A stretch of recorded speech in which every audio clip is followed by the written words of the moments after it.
Okay, we're going to go ahead and get started. I'd like to call this meeting to order and welcome everyone tonight. And if everyone at this time would join me in a moment of silence.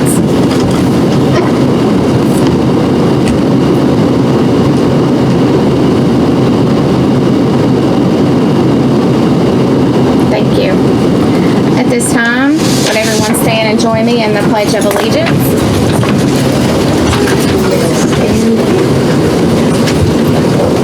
I pledge allegiance to the flag of the United States of America and to the republic for which it stands, one nation, under God, indivisible, with liberty and justice for all. Thank you. You may be seated.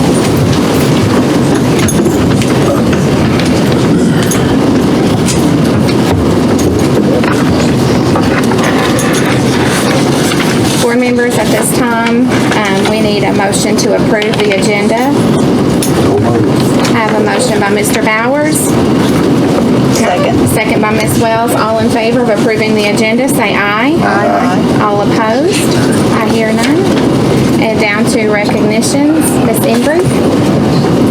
I think we have several.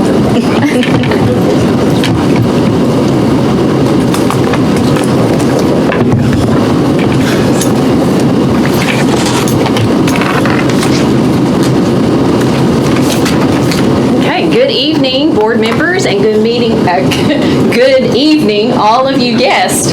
It's a lot of you. We have some really outstanding students tonight to recognize for their accomplishments and for making a difference. Two of those students were selected and successfully completed the Governor's School for the Arts this past summer. The Governor's School for the Arts has guided more than 250 Kentucky's finest young artists through 3 weeks of incredibly intense and incredibly fun arts instruction this past summer. For 3 solid weeks this year at the University of Kentucky, these students discovered the power of their art and their place as an artist. They were immersed in a rigorous schedule of daily seminars, master classes, lectures, hands-on workshops, and field trips to regional arts attractions. It's a thrilling, often life-changing experience for the students as they meet new friends, explore their creativity, and discover new things about who they are and who they can be in the future. These two students are no strangers to the stages of Martin Hall and MCTI's Palace Theater. As a matter of fact, they have, I believe, dress rehearsal right after this tonight, right? We're working the housing show. Oh, excuse me. Okay, they have something with the arts tonight as soon as they leave here. So when I call your name, you just step up a little bit. I want you to come forward and receive a certificate by Mr. Davis, Superintendent Davis. I'll try to do both of these. So our first person I'd like to recognize is Kaylee Jo Wilkerson. Kaylee is the daughter of Chris and Tammy Wilkerson of Bremen. I'm going to get your picture.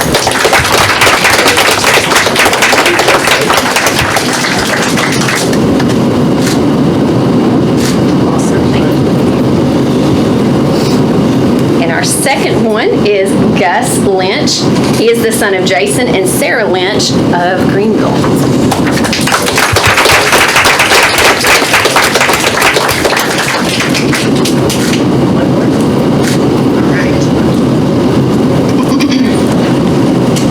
Congratulations, both of you.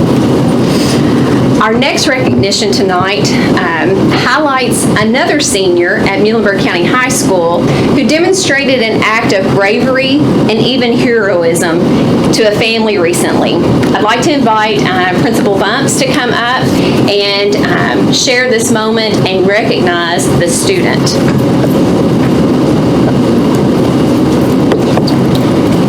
Thank you, Ms. Embry. Good evening again, board members and guests. I have with me tonight Peyton Revlett. He is the son of Patrick Amy Stewart and also David Revlett. And to just set up the evening that we're talking about in particular, I will just tell you how my day started yesterday morning, and then I'm going to turn it over to Peyton. Yesterday morning, early, I received a text that was unusual from a friend that I don't normally hear from. And the text goes the following. Huge compliment for Peyton Revlett. Helped out attendant secretary last night. Car door accidentally locked with her infant inside. He broke the window out for her and crawled inside to unlock the doors. She has been praising him all morning. Just wanted to let you know. So, Peyton, if you will please tell everyone your story.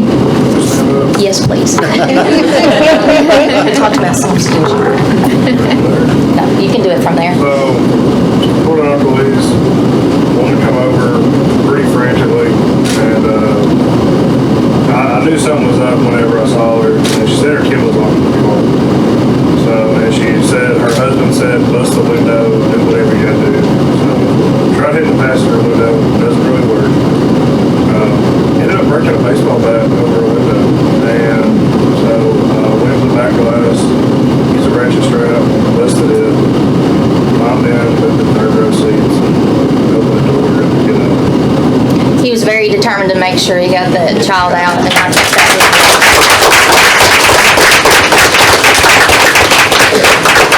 And Peyton, if you would come forward, we want to give you something because you are making a difference, and you definitely made a difference that night. So thank you so much for what you did.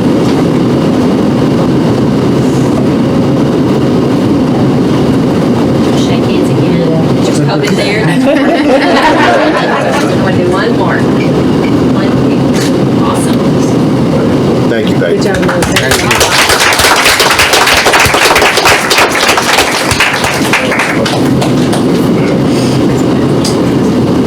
Sorry, that's me.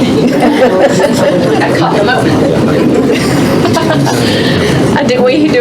We do have one other recognition this evening to honor a young lady who's achieved quite a challenge this summer, I believe. And so Miss Vicki Gauntz is here to explain that challenge.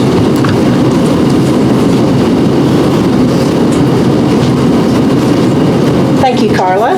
And good evening, board members. It's been a while. I haven't seen some of you guys in a while. And special guests, thank you. Welcome. So tonight I would like to just take a brief moment to talk to you about our summer reading program, Books and Cream. We do this every year at the Renaissance. We've done it for the last 3 years at the Renaissance. And this year was a wonderful year. We broke a record. We actually had 463 kids to come through. That's non-duplicated kids. 463 kids that came through to visit. We had over 1,500 visits at the Renaissance, and they read a book while they were on site, and then they were challenged to read at least 20 books to get a card and get it stamped, and then you get a prize. And then if you read 100 books, you actually got on the Wall of Fame, okay? So we had 28 kids that made the Wall of Fame and read at least 100 books or more. We had over 1,500 books read on site, and then we had over 6,000 books. Let's just give the total number. It's 6,320 books read during the 9-day program. Of course, you have weekends because it's Tuesday, Wednesday, Thursday, so you still had Monday and Friday in there to read. But they would bring back their cards. So when you read 100 books, you would make it to the Wall of Fame, right? Well, our very first reader was Miss Addie Daugherty, and she read 100 books. And so we're very excited she got her prize. But Addie didn't stop there. She kept reading books. And I think I have a quote from grandmother. It goes something like this. We went to the lake. We read all the way to the lake. We read the whole time we were at the lake, and we read the whole time coming home from the lake. I'm not sure they saw the lake. But anyway, I was so proud of Addie. She did such a wonderful job, and she was so proud. And I actually have every title of the book that was read to her or with her. I have every title because the kids have to bring the titles. But real quickly, before I bring Addie up, I would like to tell you that we had 114 people to participate in our Beachmont Books and Cream, and we had 41 participants at our Bremen. So we have 3 going on at the same time in the South End, North End, and Greenville. So a total of 618 children participated in a summer reading program. And the reason we do this is so kids don't get behind in the reading and beat that summer slide. So I'm very, very honored tonight to recognize Miss Addie Daugherty. She is the daughter of Angela and Raymond Daugherty. And so we are just going to ask Addie to come up here for a second. She read 320 books. Wow.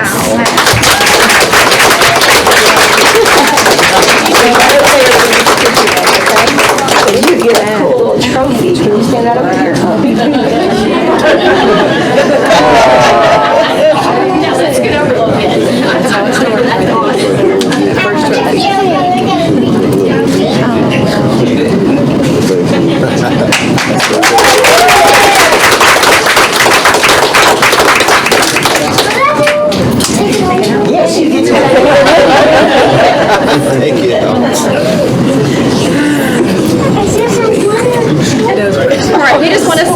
are so proud of all of these students and their accomplishments. We thank you all for coming out tonight, and I'm going to take a few more pictures out in the hallway, okay?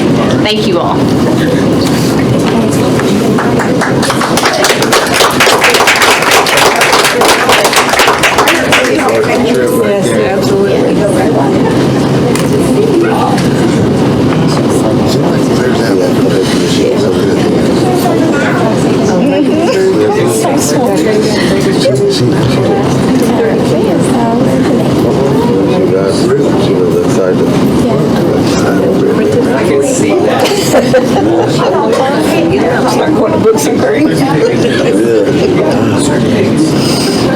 Yes, you want to play?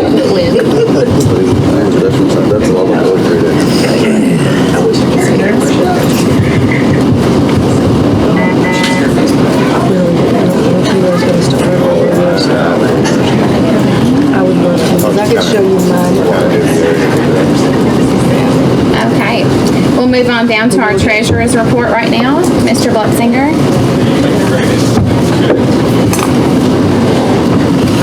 Thank you, Sharon Rager and board members. Tonight we're going to bring you the financials as of August 31st. The revenues this month, our beginning balance is about $24.4 million. That's down about $1.27 million. However, the monthly receipts are up $1.2 million from last month and up about $2.35 from the same period last year. Some significant things to note, SEEK is down $624,000. That was capital outlay that we received last month. Taxes are up about almost $1.1 million. That's from a franchise tax that we received. If you all recall, franchise tax is really an unpredictable tax. It's just we basically usually have to take a 3-year average. Well, this kind of blew the 3-year average out now. So What was it last year? I think we got 1.1 total. So it's almost same. So if you recall, last July, I believe it was, we got a $900,000 check. We hadn't received really anything the entire year, and then all of a sudden we got a $900,000 check at the very end, and then this one, we started reviewing revenues, said, where's this million from? Well, it's from franchise tax, so unfortunately it's not predictable. So is it about the same a year, just timing, or? It's really not the same every year. I mean, this year it could be close to $2 million. Okay. With this addition of this check, so I'll do a little more research and kind of give you a better number next time, but traditionally when I do the budget, I'd take a 3-year average and budget that out. Sometimes we hit it, sometimes we don't. So the total monthly receipts about $4.6 million for total securities and revenues about $29 million. Expenditures this month about 4.1 in accounts payable. Again, the bulk of that is obviously in our HVAC renovation, so 2.6 million there. Significant bills in August were $642,000, $561,000 to Old National Wealth Management bond payments. There's about $44,000 to glare control. That's some of our security things that we've done in the schools. Payroll is about $2.67 million. It's up $19,000 versus August of 2018, so it's right on par with what we expect in terms of step raises and those sorts of things. So total expenses for the month of August was $6.8 million. The accounts payable, the breakdown of that, fixed and mixed expense were at $3.5 million. Variable expenses that shifted, it's about $525,000. Utilities about $96,000. Of that, the breakdown about $4.1 million. $702,000 was in the general fund. Fund 2 was $94,000. Construction about $2.67. Debt service $657,000. Food service about $20,000. The ledger balance to close the month was $22.2 million. This is just interesting, kind of brag on my team on how they look for something. A $434 check actually cleared in August, but was not on the statement, so they couldn't reconcile it. So they spent a good portion of the day finding something that is less than 1,000th of a percent. Is that the one you had sent us a text about? Excuse me? Is that the one you sent us a text about? It is, but I mean, it's less than 1,000th of a percent, but we're finding $434. So I said all that to say this, you know, the cash close, the end of this month is off $434. It's going to be corrected next month because we found that. So the cash balance is at 13.39 million. So break down that cash balance, general fund is about 10.2, that's up $1 million, again, franchise tax. Everything else is pretty much on par with what we expect, so total 22.2 million. Extended financial picture through January of 2020, we expect to have about 19.8 million in the bank at that time. Are there any questions? How much do we owe the train people? So far, we've done about 7.9 million. Total is 10 million, so it's about 2.1 or so left. After this payment of 2.6? Yes, sir. So is that considered in the accounts payable on here, or? Yes. Okay.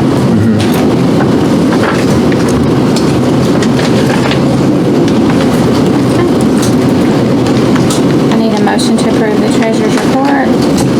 I make a motion to approve. Have a motion by Mr. Johar, second by Ms. Lewis.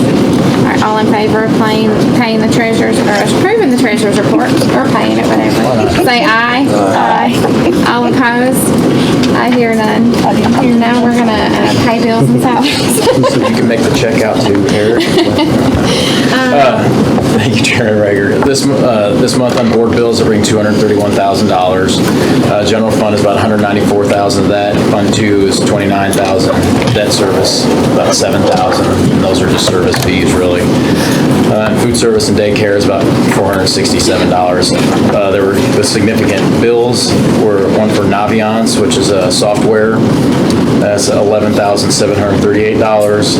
Pogue Chevrolet is the lease for the driver's ed cars, about $10,000. They give us a really good deal on those cars, mind you. And then Old Wealth Management was $7,100. Any questions? If not, I need a motion to approve payment of bills and salaries. Motion to approve. Motion by Ms. Bard.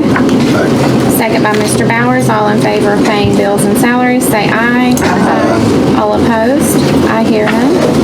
Thank Down you. to public participation, and we have none. Go on down to our administrative report and the superintendent report, Mr. Davis. Thanks, Chairman Rager, board members. We're going to start tonight, so the gentlemen won't have to stay around any longer than needed. We have Tony Lyle and Alex Howe here from Ideal down the road where the Spirit Pump is. You probably noticed there at the end, and make sure I'm saying this right, but I think we get 1 penny of every gallon sold from that pump. And they are here with a large check figuratively and literally. Is it $1,700? Is that correct? So a little over $1,700. This is what time for 6 months? January to June. All right, so that's fantastic, and I think I'm going to come up and accept this and probably get a picture taken. But gentlemen, after this, you're certainly free to go, but we certainly appreciate what you're doing, appreciate you being here tonight. Thank you. Thank you. Thank you. There's the real one. This one. All right, here we go. How we want to do this? All right. Great. Yeah, that's perfect.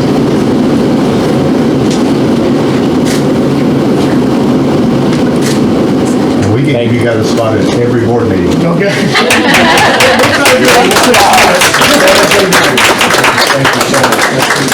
Thank you so much. Thank you. Thank you. Thank you, Thank you all. guys. Thank you very much.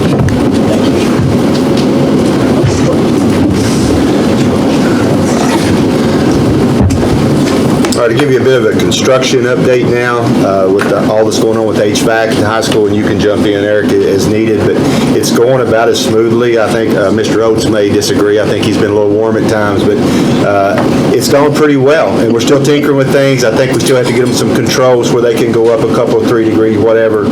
So they're still working on a few things, but by and large, it went well, and they did what they said they would do. They still have some lighting to do. I try to send you those updates from Del Tom's. I'm sure you read those, and I think at the board we're going to, over fall break is when that's going to start here. They'll do all their work here, so we'll be without, Matt, maybe this will make you feel better, we'll be without any cooling here for about a month, so hopefully it cools off between now and then. But so that's gone pretty well. At the Bremen project, I talked to Alan Miller today, and they're doing a lot of dirt work there. He's pleased. He says it's moving along as it should be. I've talked to Tim Pogue today from Pogue Electric. They're down there. They have the conduit ran all the way out to where the concession stand's going to be. There's footers been poured for the dugout. I think the floor next week, the floor for the concession stand will be poured. And also next week, they're going to start digging the holes for the lighting. So both of those gentlemen seem to feel like it's moving along finally. After years and years and years, that's moving along. And the last I've heard, they're still hoping to sow grass before winter. And that seems awfully tight, but that's what they're shooting for. So both of those projects seem to be going pretty well. Test scores will be coming out, we think, soon. The date keeps jumping around a little bit. I think by the next board meeting, Matt, I think it's fair to say you'll probably be giving a report. It's going to be different this year. So whatever you see coming out in the paper, we're going to have to be figuring it out on the fly a little bit. They're going to a 5-star system. They're figuring it differently. So we're all a little apprehensive of what we're going to see and what it's going to mean as we try to decipher it. But hopefully by next board meeting, we'll be able to make some sense of it. So that you may see in the paper the next week or two. We just Is there don't know. another change? Matt, didn't we have a change last year?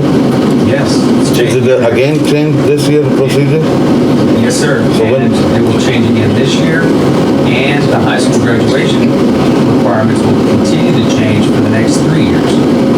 So it's a continually changing system, but we're on top of it. I feel confident that we, understand the system and that we're making the contacts and communicating with the right people in order to figure out any questions we have. So we'll move It's on. difficult for us, it's difficult for teachers when it's not apples to apples. For instance, math, a couple years ago, it was based off, the Algebra 2, end of course, and then it's ACT. I think this year again it's ACT, and next year it's going back. So we're all in it together, it's the entire state, so we're working on it. But look for that. It'll be out in the paper probably again around fall break, we're guessing, and then next board meeting, hopefully we can make some more sense out of it, our specific scores.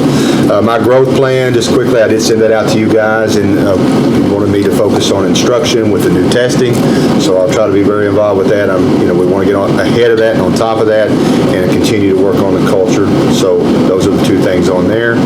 And now I'm going to turn it over to our principals for their report. So we'll start with Bremen and Mr. Sharp.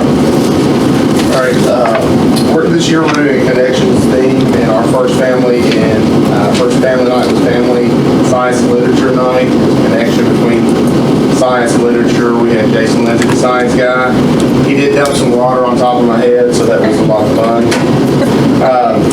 We've been working on our drills and safety procedures all throughout the month of August and September.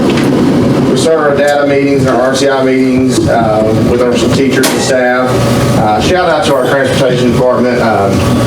Kim Dukes does a great job working through things, and she's always there and helping me with things. We've had, for 2 days in a row, we had buses that broke down at the school at the time, right at the dismissal time, so we had to fix that, so shout out to her.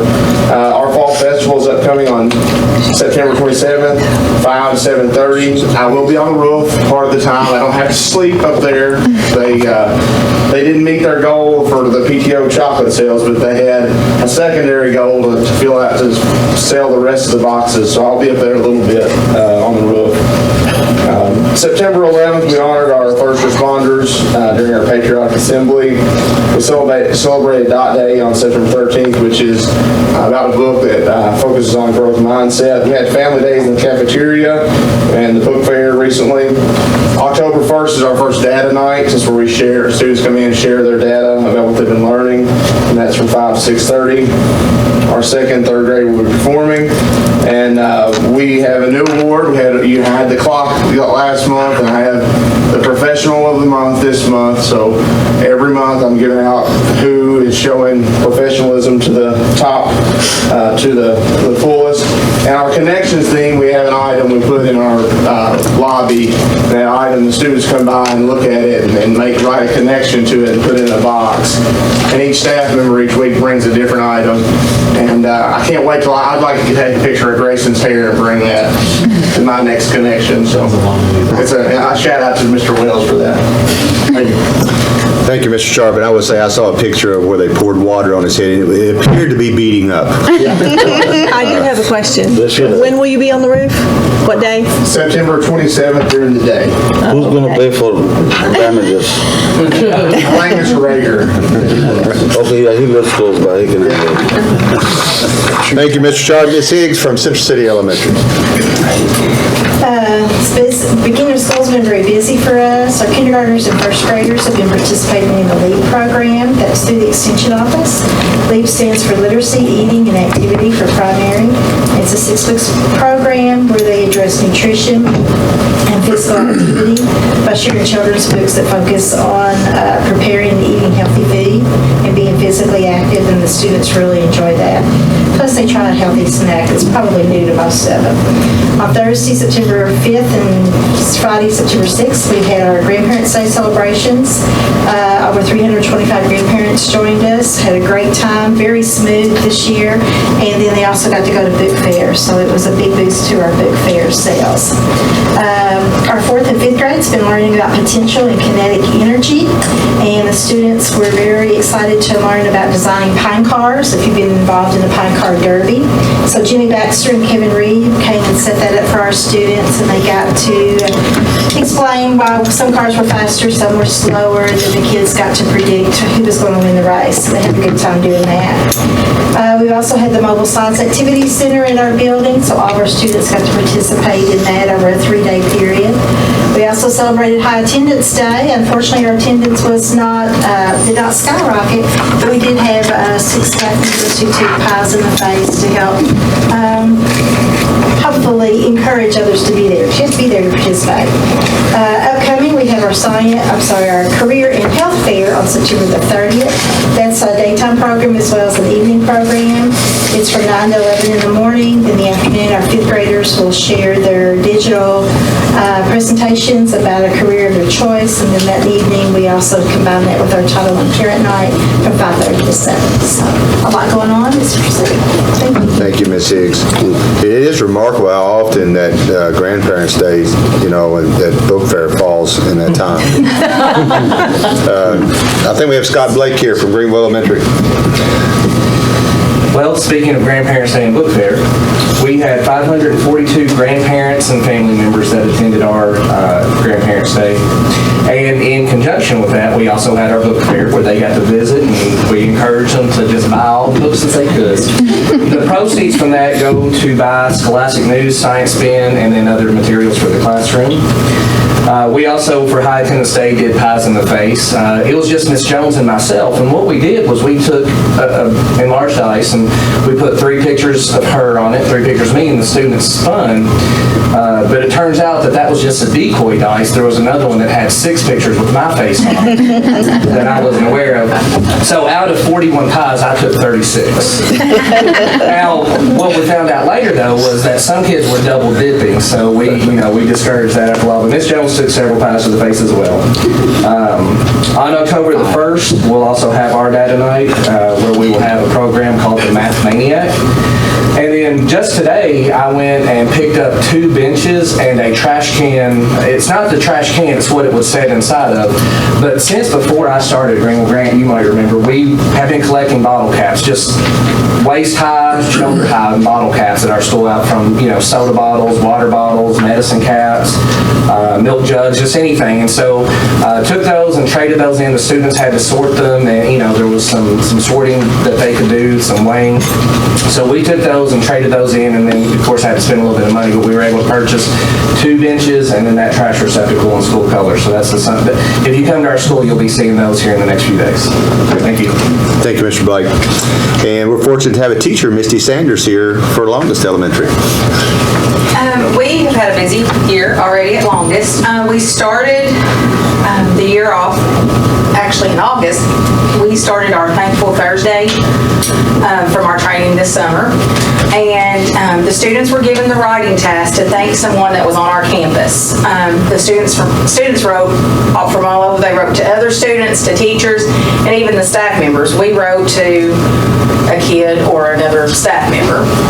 On Friday, August 30th, our Citizens of the Month enjoyed lunch with Mr. Hardison and Miss Armour. And it was so funny because they had games they could play in there, and the kids were so nervous because they had to play games with Mr. Hardison. It just made them a nervous wreck. We also celebrated Grandparents' Week, and we had 522 grandparents for early morning breakfast. Overall, with the kids included, for 3 days, we did 922 grandparents and kids for our breakfast. And our junior beta helped host that, so they served the grandparents and that kind of thing. We also had book fair during that week also. And on Tuesday, September 12th, we had our first family night, and it was, the theme was not your ordinary family night, and we served nachos. The kids got to eat nachos and read books and visit the book fair and make bookmarks, and we had a great time. We have started the year off with our morning assemblies on Mondays. We all meet in the gym every Monday morning. We have one student who leads us with the pledge and our Spartan guidelines. We have a joke of the day from our 5th grade teachers. We celebrate birthdays of the week, bus riders of the week, and then our student favorite is we have a segment called Soft Skills with McGill. And Ann McGill challenges the kids with one soft skill for the week, and then they work on it all week long until the next Monday, and then we get a new one. And that's a student favorite, and we can tell the biggest difference in our kids, like yes ma'am, no ma'am, just thank yous, and cleaning up after themselves. It's been a big help. And then this week, we are having our Spartan Breakfast Club, and me and Mr. Oates' wife and another teacher, we go in at 6:55 when the kids get off the bus, and they have the opportunity to come into our upstairs computer lab, and they receive breakfast. It's just like a little to-go breakfast, and we help with homework. If they need extra computer time for a program they're working on in their classroom, they can come in and do that. We actually sign. There's one little boy, I have to sign his homework page every night because he does it with me every morning because he has no one at home that'll do it with him. So the 3 of us grow really great connections with those kids. And our goal is to improve academic skills, the work habits, and the relationships with those students. So, thank you. Thank you, Ms. Sanders. Mr. Wells, South Elementary. We're very unique at South Elementary. We had wonderful Grandparents' Day events last week. Wednesday and Thursday. We also had a book fair last week as well. Some things that are a little different. We had the opportunity to host the Philip C. Martin Foundation Board of Directors last Thursday, and that was a wonderful event for our school. And it was great to see so many folks out visiting with that board. Very complimentary of the facility and of our school.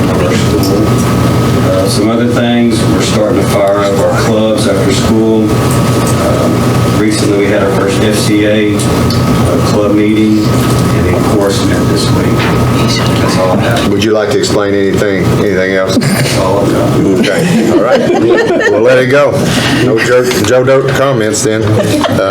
North Middle School, Mr. Rager.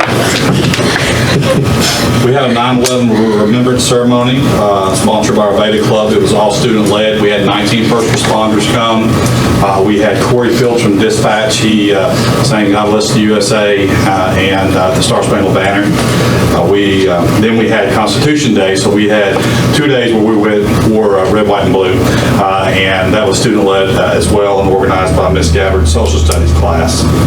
One thing we're doing this year is we're having some what's called Fun Theme Fridays twice a month. So the last one was Disney themed, and yes, I had a Mickey shirt, and people were making fun of me whenever I was opening the car doors, but that's fine. And we're going to have Camo Flannel Day on September 27th. Would like to invite anybody who would like to attend FCACU at the Pole on September 25th. In the morning, we'll be out there. Mr. Lovell does a great job with that. We have implemented a 30-minute daily independent reading time, and what I've started to do is that I pick a room randomly every morning, and I take my book with the students, sit in the middle, and read my book while they're reading theirs. Like I said, the students I've gotten really good feedback. The students are like, glad you came, things like that. So really enjoy doing that. We're going to have a recognition assembly and a full contact teacher scavenger hunt, probably Friday, October the 4th. Mr. Perkins was the judge last year. He understands what I'm saying by full contact scavenger hunt. And I'll probably get slimed or a pie in the face on that day. We set an attendance goal. The students did not reach their goal, so I did offer myself up to get slimed, duct taped, or pie in the face. Mr. Davis said it'd take a lot of duct tape. But anyway, the students didn't reach their goal, but the staff did. I had 100% for staff because they keep asking me if they're going to, I'm going to get slimed or they can throw pies at me. So that'll probably happen on October 4th as well. So, but a lot of good things going on in North Middle. Thank you, Mr. Rager. We have Mr. Doug Lloyd here for South Middle. We're going to stick with the theme of the night. We had a Grandparents' Day also, and we had the book fair with the breakfast as well. So, but we've recently had our Sunrise Awards, where we recognize students for attendance, and our Students of the Month, and then our Staff Spotlight. We've honored several of our community leaders back in August with our Thank You Thursday luncheon. Had a great turnout for that. Next Thursday, we'll honor our first responders with our Thank You Thursday luncheon.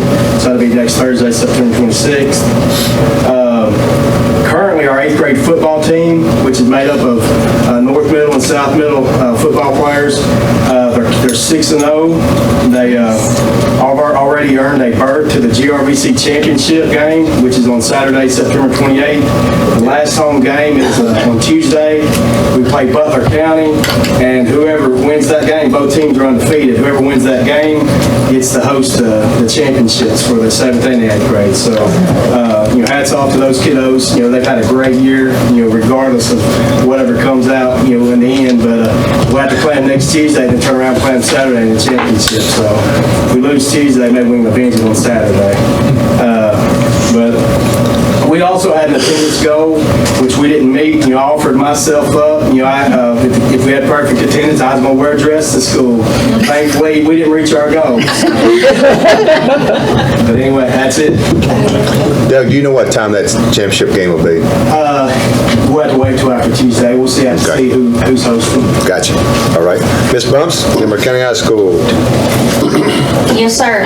Lots of things going on in the Mustang Nation. So my proud principal moments tonight. Obviously, I've already talked about Peyton tonight. Just warmed my heart up a great deal. Last week, Mr. Davis and I'll speak for myself. I relived a little bit of high school times of maybe T-Pen, but we went out and delivered some AP signs out in yards, and that was a pretty neat little thing. Got a lot of positive feedback, and spoke to one student today and mentioned it to her. She said, yeah, my parents already had balloons on it by the time I got home. So it was a great thing, and look forward to being able to put more signs like that out the next year. Exciting news that we're still getting information on, but normally on December the 14th, we are a national testing site at the high school. Instead of being a national testing site, we have an opportunity opportunity to offer our juniors to take the ACT for free again. So essentially, they have already taken it as a sophomore. They will get it again. For those who are interested, they will sign up on that Saturday. They will get it again that Saturday. By state guidelines, they'll get it in March, and if all goes well, we'll be able to offer it to them again for free to seniors, for those interested. So October 1st, we'll also be testing a particular group of seniors who are interested about improving their ACT score, so we do have that going on, and that's during the day. Our foreign exchange students this year decided to do a Teacher of the Month just to help thank those teachers for welcoming them in to American education and to our school. And we have 7 of those this year, and our first Teacher of the Month went to Miss Kendra Pate, so we really appreciate her really welcoming them in and taking time to explain things even better. We held our our student showcase or parent teacher night. We did it a little different this year because in the past we'd always done it in October at the end of the 9 weeks. We just weren't getting the turnout, and so we decided let's change it up, do something different. So this year we held it at midterm and had a fantastic turnout and got many compliments, so that may be something that we're able to do in years to come. I want to thank Mr. Johar for sitting in on our attendance committee, so we were able to accomplish that. We will be communicating our new attendance guidelines that will be an addendum to our student handbook. Our marching classic is this weekend. Our band will perform around 8 o'clock, and Mr. Davis and or I both, I think, will maybe hand out trophies later on that night around the 8:15 mark. And our first student recognition / pep rally will be next Friday at West Campus, where we'll bus everyone over, and that is all student-led. Our National Honor Society and our Spirit Club officers come together and they plan that. All I do is say yes, I get the kids there, and it's all there. So excited about that opportunity, and our homecoming theme this week is there's no place like homecoming. So lots of Wizard of Oz things going on next week. So that's it. That's my report. Thank you, Ms. Bumps. You know, that's such a big deal for the kids and the parents, the free ACT opportunities. That's really exciting. All right, we have Mr. Watkins from the Renaissance Center. I have just a little bit. You all keep going. You got no book fair, do you? It's been a really smooth start to the year at the Renaissance Center, which is always a good thing. Currently, we have 27 students in our alternative program, and as of today, 23 students in the new program, and that number will continue to rise throughout the year. So far, 5 students in our alternative program have met their academic, behavior, and attendance goals to go back to their regular school, and so far those transitions have been very smooth and successful. And with just over a month into school, we have already recovered 15 credits, and in the MOVE program, there's students that completed 8 credits. So we're ready to continue giving you those numbers throughout the year and kind of see how we're doing. Thanks. Mr. Davis, I got one more thing I almost forgot. September 30th is our College and Career Fair, and we're actually going to be able to implement the First Impressions Day. So it'll be an all-day event if any of you want to come out to West Campus on that day. We're excited about that. Soft skills. September 30th. And I also want to mention, I challenged the principals last week Starts around 9 and it's all day long. We're short of mentors this year, and so I know how big of an impact a mentor has on a child. We all do, and we're just not where we need to be. And Carla's been saying, what do we need to do? And so I did challenge all the principals to come up with at least 3 names from their school. They could come up with them, whatever, and myself as well. And I know several have already given you names, so I'm sure we're up from where we were, but that'll give us 25 to 30, hopefully, more mentors we've recruited, which means 25 or 30 more kids that will be absolutely impacted. So we are excited about that, and I don't know where we are, but they have one more day to get those names in, so I'm hoping they do. And I know some did it like the first day. So we are excited about adding more mentors. And finally, we have Miss Edwina Sheffield from Job Corps. Good evening. We haven't had grandparents on center, but we have had our corporate assessment last week. So we had 12 people who work for the corporation that runs the Job Corps Center who were there, and they each split up and assessed different areas on the center. We were lucky in that we got the president of the company, Mr. D. Kelbo, to assess the high school program. So I'm just going to quickly tell you what he began. We have a brief out when they get ready to leave. This is what he led with his brief out. We will have a more in-depth report in 30 days. But he said, the center makes every effort to assist students to obtain their high school diplomas where feasible during their enrollment. The performance outcomes of the center have far exceeded the national average over the past few years. And he gave those statistics. In program year 16, our average of meeting our goal was 112.6% of goal. The national average was 88.6. In 17, our average was 101.9%. The national average was 86.6%. Last year, we were at 98% of goal, and the national average was 75%. So I really appreciate my staff. I appreciate the support from you all, from the center. It's a great collaboration. And he went on to say about that collaboration, the center has developed a concurrent high school program opportunity through the Muhlenberg County School District. The MOU was last approved by the regional office on September 12th of 2018. The MOU provides education and training at a substantially lower cost and higher quality than that the center provided. So he wanted me to convey to you, Mr. Davis and the board, that we are very pleased to partner with you at Job Corps, and the corporation is, and they are very proud of their program. So thank you. Thank you. Congratulations on that report. Thank you, Ms. Sheffield. And finally, I don't do a good enough job of this. I ask principals all the time to give shout outs and recognize other folks that are doing well. You see them. I email them to you all the time. And so there's a couple of folks I do need to thank just at board meetings in general. Chad Wells is always here, has us ready smooth every time. He's pretty good with technology. And Sherry Miller is amazing. Everything laid out just ahead of the game. So to those two, appreciate it, folks. And that concludes my report. Thank you. Thank you all. Okay, attendance and enrollment report. Mr. Freeman.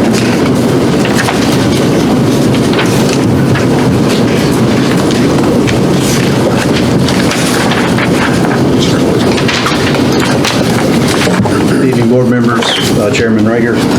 I had tonight, Sherry, the attendance report for the first month, August 7th through August 30th.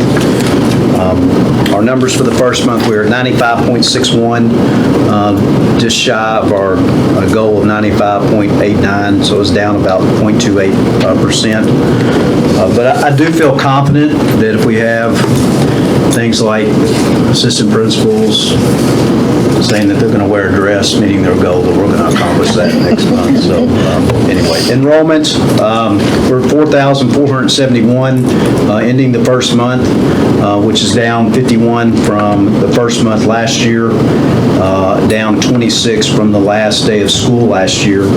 I did run the numbers for today. We are at 4,477, which is up 6 from the 30th of August. So right on par, I guess, if you want to say we're not dropping like the two previous years, you know, that 150 number of students. I think we're last year around that dropping 40. This year, you know, if we can stay around that 26, but we'll just see. I think it's not a drastic drop that we saw those two previous years, so that's comforting, but still it's and this was the projection, you know, but based on, you know, that our enrollment and the census projections were going to go down, you know, and so we're sort of hopefully steadying out, and we'll just have to watch it.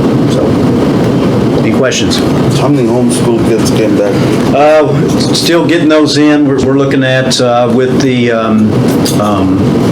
two private schools, Christian schools, we're looking at about 454, somewhere in that neighborhood, 450, 430, but that's with their enrollment as well.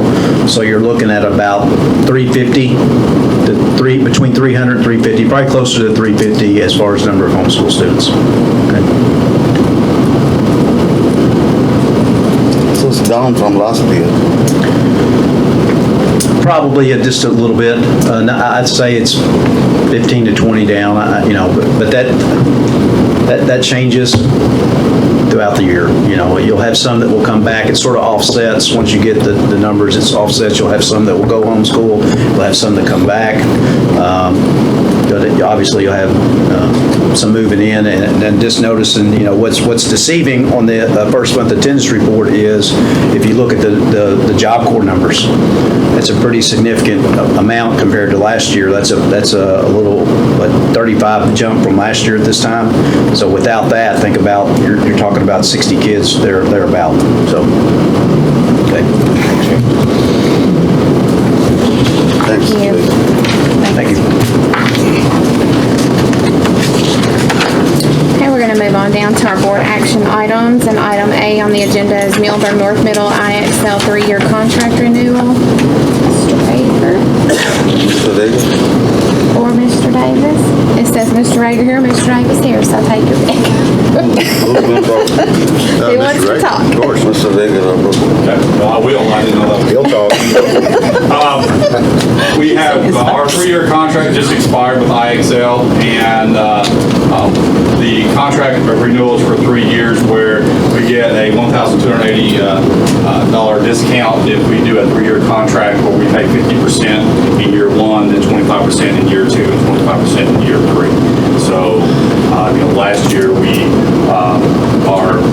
probably had over 200,000, I guess, problems worked and about 150-something skills that the students achieved while they were working with the IXL program. So it's kind of worked for us, and we're also going to use it in a different way moving forward with RTI because it does progress monitoring. So like I said, we're going to move forward with that. Any questions?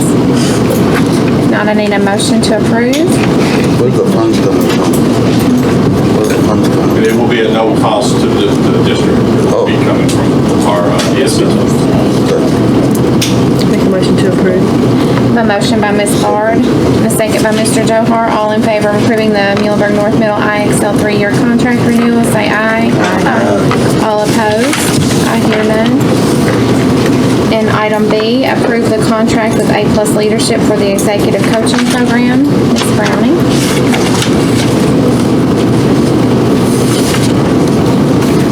Good evening, everyone. I think you have the decision paper in front of you. Basically, what this is, in the past here at the school, we've held sessions which identify leadership styles among administrative teams within the schools. It helps them identify how they work among themselves in the buildings. Then we identified a group of employees who have want to become administrators at some point in the future, and we've provided training for them. We feel like this is a logical outflow, taking some of our administrators to the next level with an executive coaching program. And our plans for this program are to implement it with a select few to begin with. And if we feel that it is deemed successful, hopefully we can partner with the Martin Foundation to expand the program at a later date.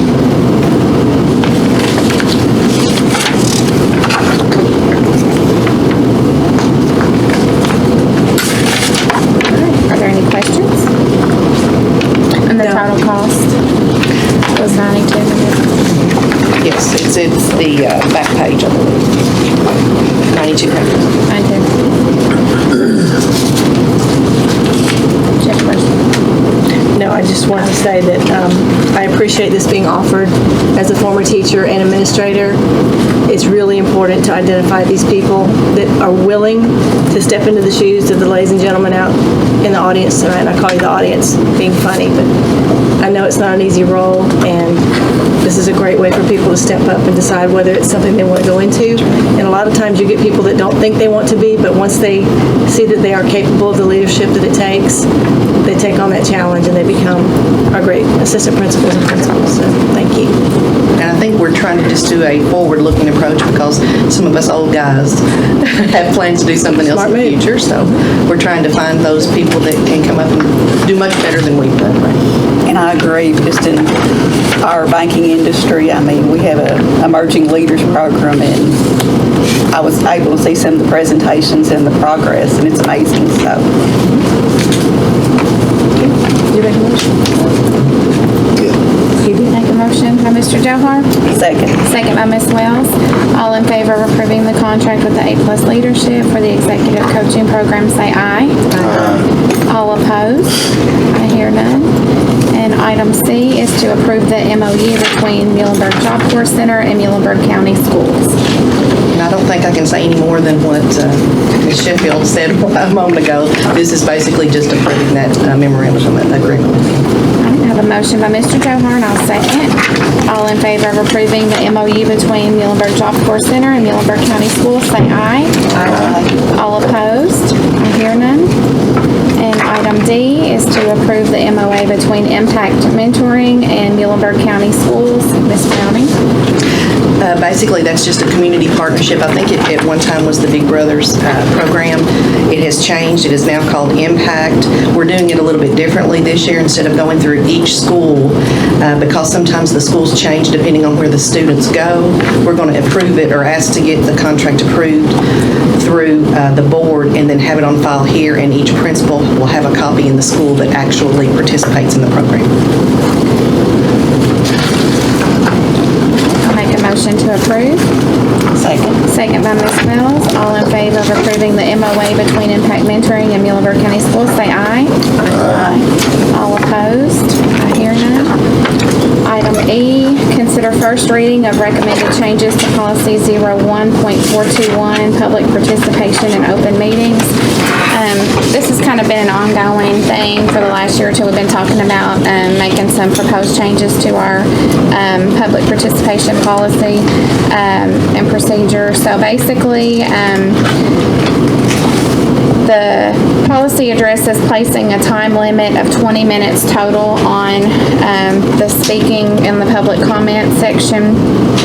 We're going to allow a 5-minute time limit to each individual speaker, and also the procedures that must be followed when someone is approved to speak at our board meetings through the public participation. So this is a policy change, so it does require 2 readings. We've met with MCEA President Matt Oates, and we've all discussed and went through some other districts and how they do theirs, and just made some recommendations that would kind of make everyone happy, where they can have a voice to speak. You know, we don't always have people that want to speak on agenda items, so this is just kind of a cleanup for everyone involved, that we can allow people to speak on non-agenda items with some guidelines in place. So.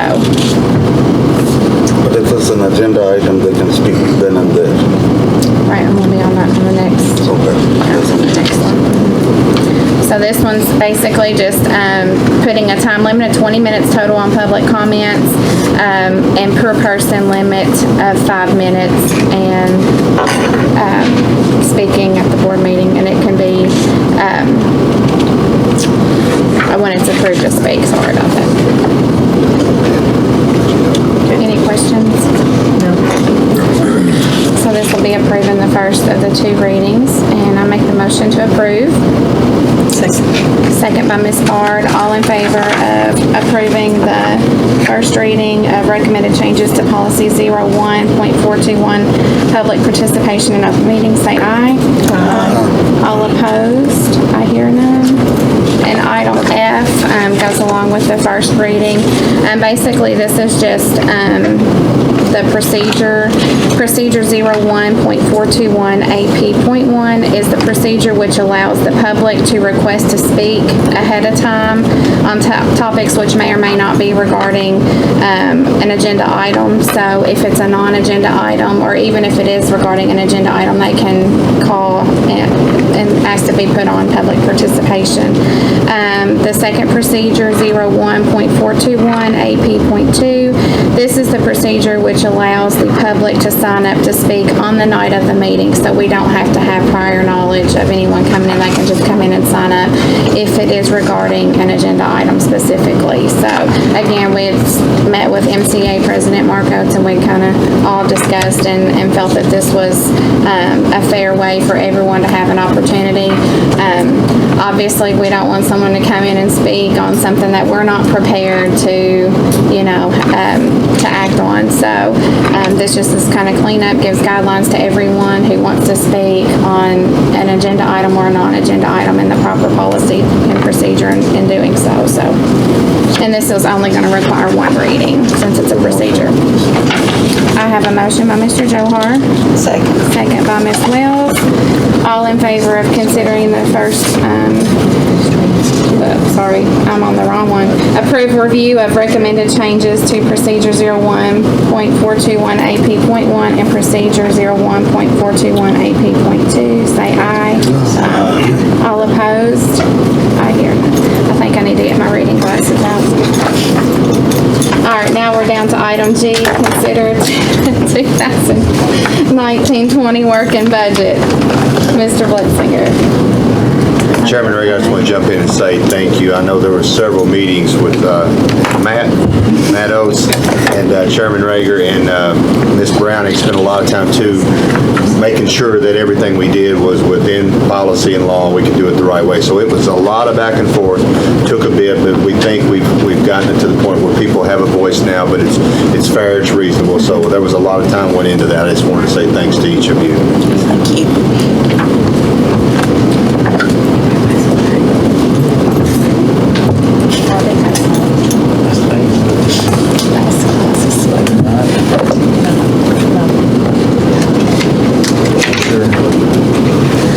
Okay, well, I apologize that PowerPoint did not get to you, or it's my fault. So I'll go through it with you all. Again, forgive me. Each year, when we do this, we fortunately, there's a budget cycle. We'll go through this every time, but there's the draft budget, which is kind of the rough outline of the budget. There's a tentative budget where we start nailing things down, and then there's the working budget, which is just the finalization of the budget that we live by for the remainder of the year. With that, I'm pretty proud of the fact that our team has now started to nail down a lot of those items. When I work with Matt and with Jimmy Fleming, Kim Dukes, transportation, maintenance, those folks get a lot of those big ticket items that that we normally would try to get in the tentative and the working budget. Really, we try to present that to you in the draft budget. So a lot of what the working budget now is just cleanup. So budget considerations that we always do, there's long-term sustainability, any revenue changes over time. There it is. Thank you. So again, we have our budget considerations, revenues, we're going to look over in the expenses. So long-term sustainability, revenue changes over time.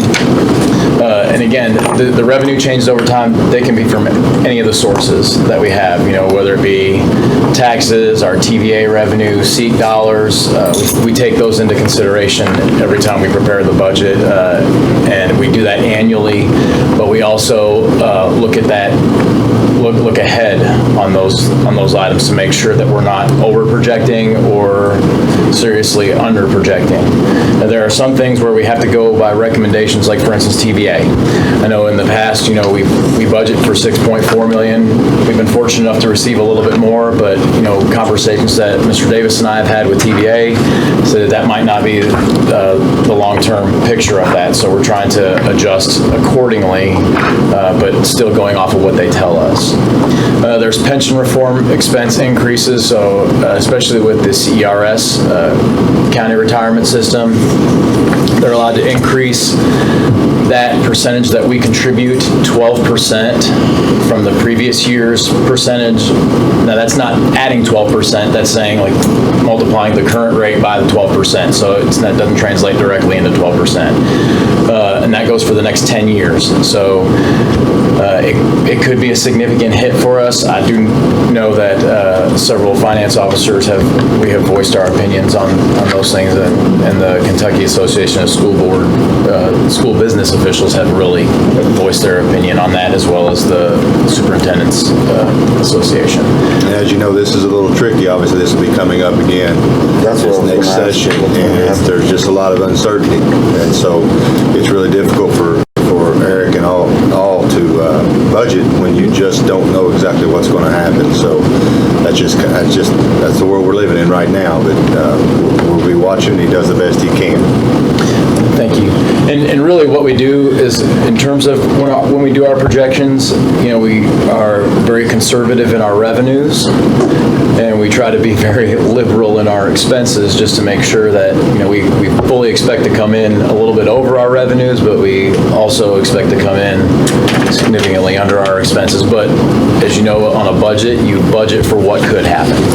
So major project needs, we always look at those things. Again, that's where I talk to Jimmy, Matt, Kim, those sorts of things. Right, especially with the maintenance issues that we have. Our roofing is coming up. There are some roofing issues that we want to try to address this year. Let me try that again. Specifically at West and East, there's some in the gym.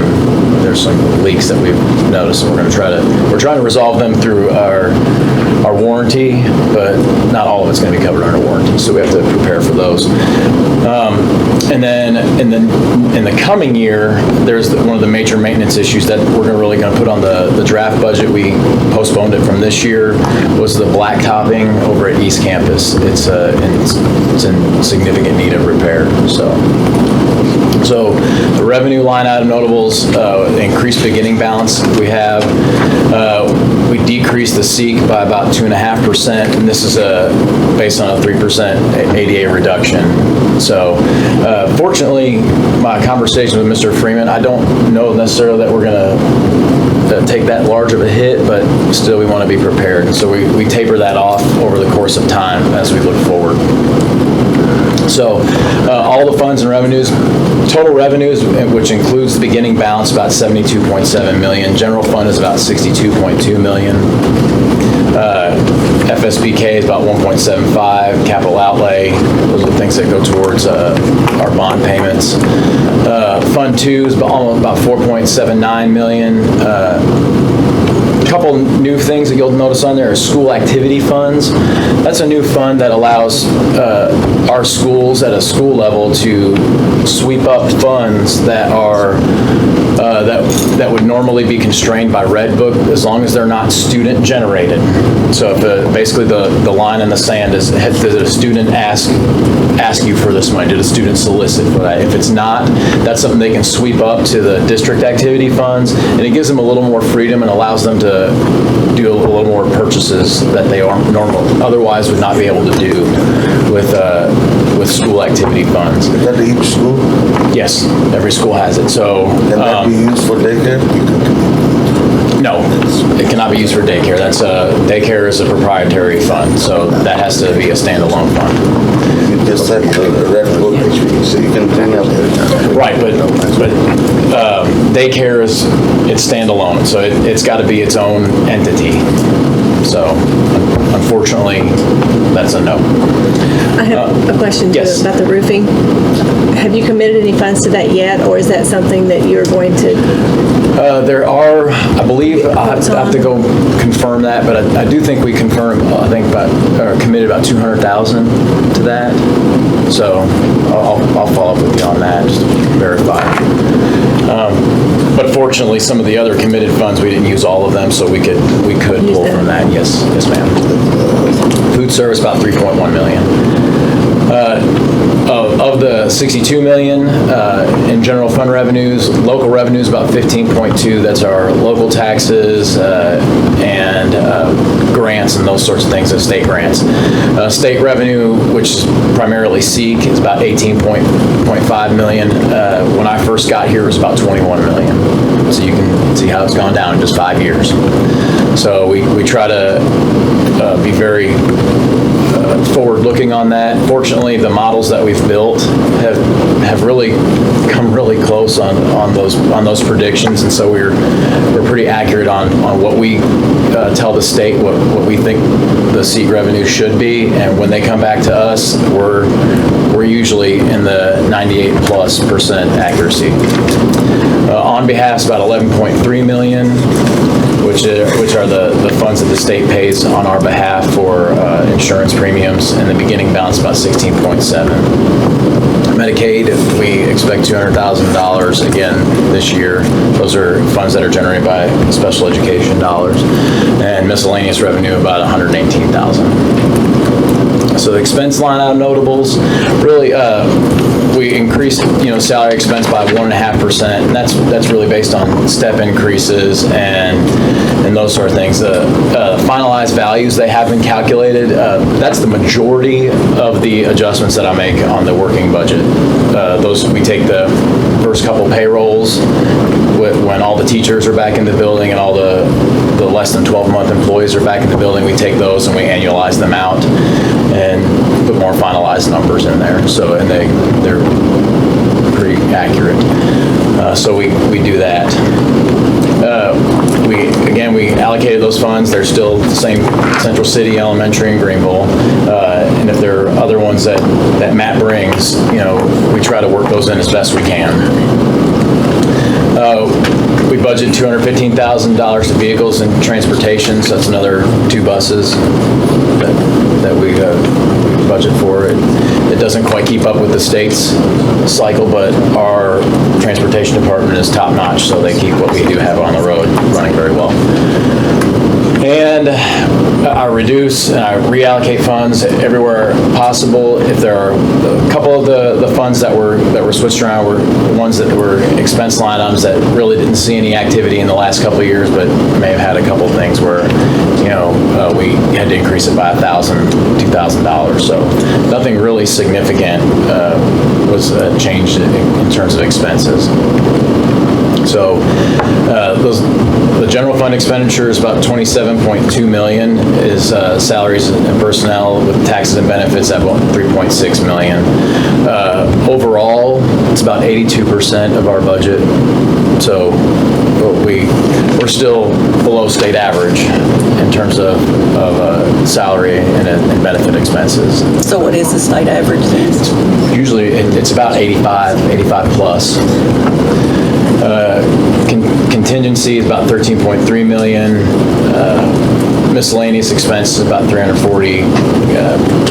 Supplies 3.7. Other purchase services 927,000, and purchase property service about 2.3 million. So. And we certainly anticipate our energy costs going down considerably. Get better. Yes. So, have you got the first bill yet? I have not. But really, that 92,000 is less. I mean, usually it was, if you recall, they're about 112 monthly. So it's 92,000. But again, a lot of the buildings, especially like East and West Campus, as they're troubleshooting those things, they've had to keep them on 24/7. So it hasn't get them on the. Now they've implemented a schedule, and then I'm going to training at the beginning of next October 1st and 2nd, I believe, are the dates. I just got the email today.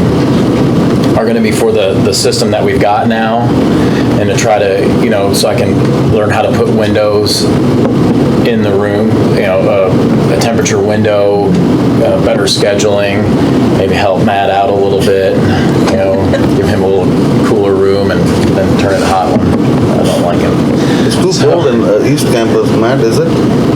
Is it very cool at this campus? It varies from room to room. I think every room my child is in, it's like 20 below. He doesn't Well, leave the and house that- without a honestly, hoodie and 110. That's the complaint I'm getting the most, is it's too cold. Well, Why is that? Is there time to adjust it right now? Is that what they're doing? it's set on a singular number right now. Most of them are set at 71 degrees. We're getting prepared for the winter when we won't have to use heat very much. Right, so they use a lot of, it's, honestly, it's a good complaint to have right now, because previously it was too hot in the rooms. So I'd rather have that complaint and then adjust a room down where you're actually turning units off. I've had several rooms where I have done that if someone says something to me, So, in fact, Daniel's wife has told me about her room, and I've turned it up, so. So, let's look at more expenditures. So, committed funds. So, again, like the major renovation items such as, roofing and those sorts of things, we do have those. The retirement committed funds. I did find that I'm going to have to adjust those down a little bit because there's a certain percentage that you're allowed to commit. So I'm not allowed to commit the entire amount. So I'll have to back that off a little bit. It was at about 670,000, but now I'm going to have to back that off when I recalculate those numbers. So I'll give you all those things. And Eric, So how to much be clear is for- on that, I'm go ahead. sorry, go right ahead. For renovations, so how much have you committed for that then? Well, to include the HVAC, it's probably about 3.6 million. And what I was going to say is the retirement thing, what we're trying to cover there is, I guess, worst case scenario, if I understand this right, Eric, where everyone who could retire retires.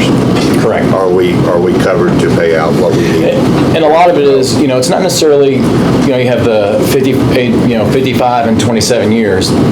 Once you hit 5 years in and you reach a certain age, you prorate it.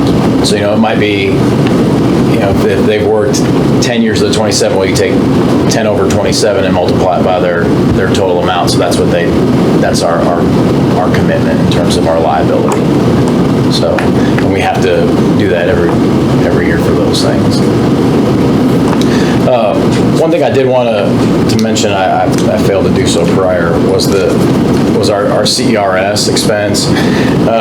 It's estimated about 1.85 million this year, and it was 1.64 previously. So it's a little over 220,000. That 12% is increasing. And Nor this is why it's a little- 6.4 for TVA. Yes. This is why it's a little confusing when you hear, well, you're getting more money with the budget or the pension or combined because they've raised seat dollars a little bit.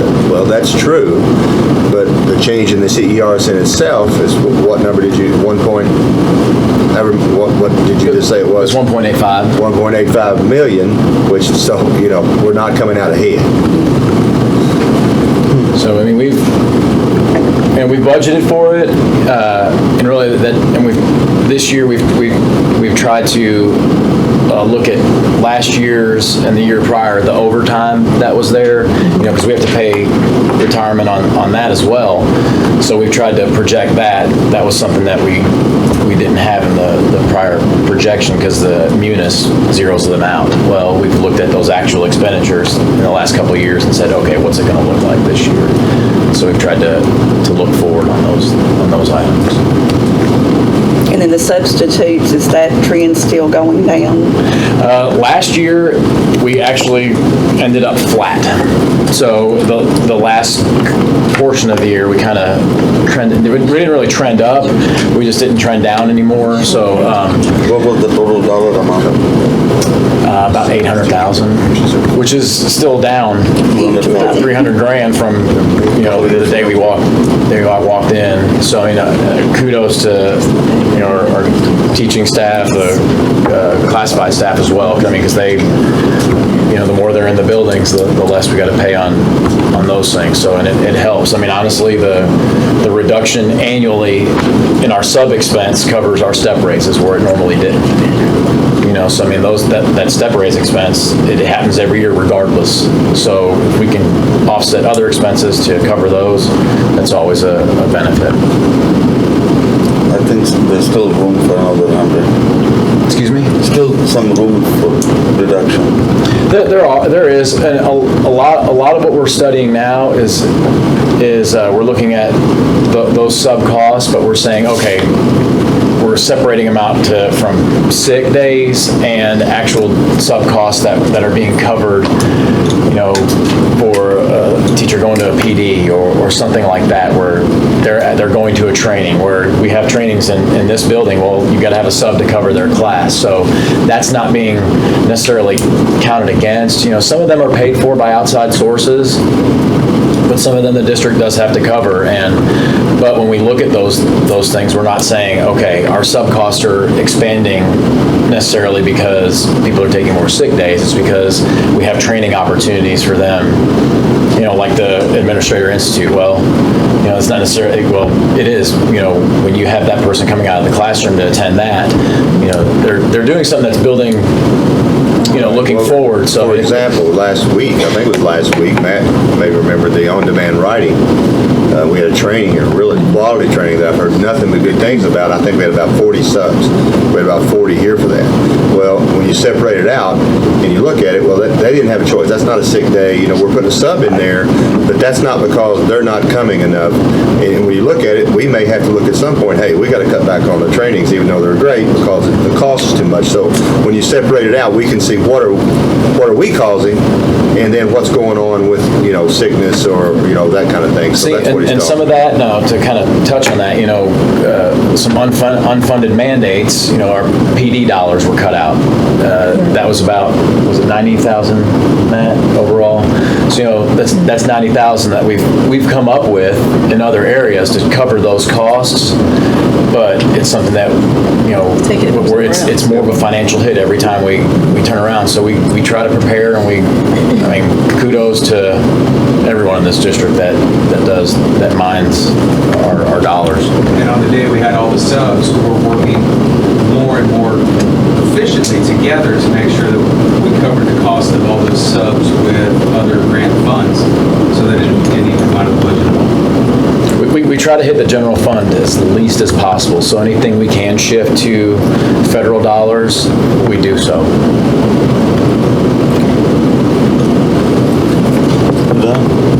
Thank you. Thank you. Thank you. You don't need a motion for this. All right, is there any other questions or comments on the working budget? No. If not, I need a motion to approve the working budget for 2019-20. Make a motion to approve. I have two. I have a motion by Mr. Bowers, and a second by Ms. Wells. All in favor of considering the 2019-20 working budget, say aye. Aye. All opposed? I hear none. Thank you. Thank you.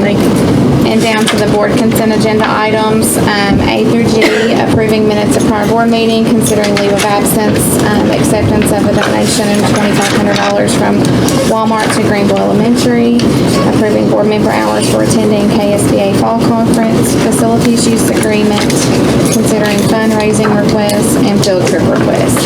Everyone's had a chance to. What's the facilities use agreement? Facilities to approve the use of school facilities.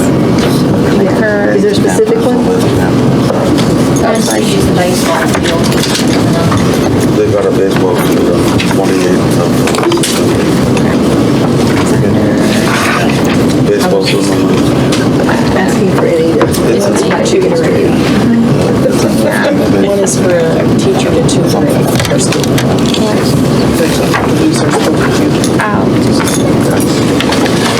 It's under tab 10. Yes. I'm good. Any questions or comments? What's about these board member hours? They have to approve that for us to for hours.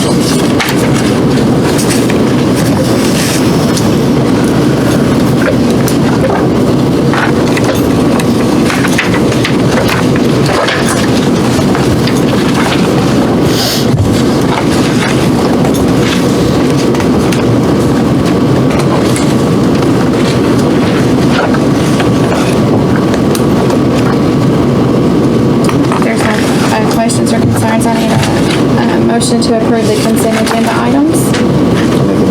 Motion by Mr. Johar. Second by Ms. Wells. All in favor of approving the board consent agenda items, say aye. Aye. All opposed? I hear none. And a motion to adjourn. I make a motion to adjourn. Motion by Ms. Wells. Second by Mr. Bowers. All in favor of adjourn, say aye. Aye. All opposed? We're adjourned.